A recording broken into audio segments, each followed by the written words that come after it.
And all U.S. combat troops are set to leave Afghanistan by the end of next year. Since the start of the war, the military has moved hundreds of thousands of tons of gear into the war zone. It was known as the push. Well, now troops face another daunting task, what we're calling the pull. They have to move everything out. Charlie D'Agata takes us to a combat outpost in Kandahar province.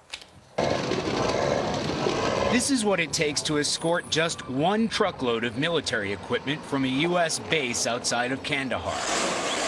Heavily armed combat vehicles and a massive truck designed to protect against roadside bombs and ambushes. War requires a lot of gear. Next. Thousands of tons of it. That can go. And what goes in Next. must come out. Good. The military has to shift 70,000 shipping containers like this and 28,000 vehicles, which costs a lot of money. The Department of Defense says removing a single container can cost anywhere between $8,000 and $153,000, depending on the route taken. We have mostly life cycle support. Stripping down this remote outpost has been the job of Lieutenant Tyrus House from Lake of the Ozarks, Missouri. Now that you're good at it, it's going to be part of your job here, part of your duty? Hopefully not. Tearing down a piece of tactical infrastructure is a lot of work. I mean, it's something that we're obviously willing to do, but hopefully not another one. Everything goes, right down to the electricity cables, which the Taliban could salvage for use in roadside bombs, and beat-up mattresses.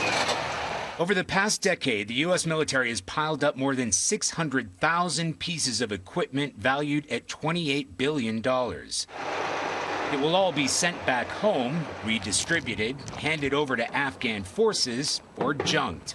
And in places like this, the Taliban heartland, losing equipment like surveillance cameras can make soldiers more vulnerable to attacks. That's why that's got to be the last thing to go. Yeah. Yep. And literally when that thing comes down, We're going to leave that's it. really quick after that, yeah. A lot of the bases are located in remote areas with dirt roads. That not only slows travel down, it's easier to plant bombs in dirt roads than paved ones. They also happen to be in areas where the Taliban remains strong. But one of the biggest problems is that, unlike Iraq, Afghanistan is landlocked. The cheapest and easiest land routes are via Pakistan, from capital city Kabul in the northeast through the Khyber Pass, and from Kandahar in the south, before making the long journey to the Pakistani seaport of Karachi. But America's rocky relationship with Pakistan has meant those border crossings have at times been shut down, and keeping them open now is far from certain. What is certain is that the clock is ticking.